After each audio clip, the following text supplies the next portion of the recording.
नमस्कार मित्रांनो, एका वडिलाचा अंत्यविधी होत असतानाचा व्हिडिओ सोशल मीडियावरती प्रचंड असा व्हायरल होत आहे।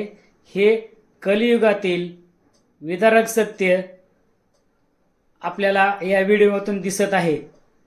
मुंबई येथे स्थित असलेले कापडाचे व्यापारी शिवचरण शर्मा हे काही वर्षापूर्वी हरियाणातील वृद्धाश्रमामध्ये राहत होते।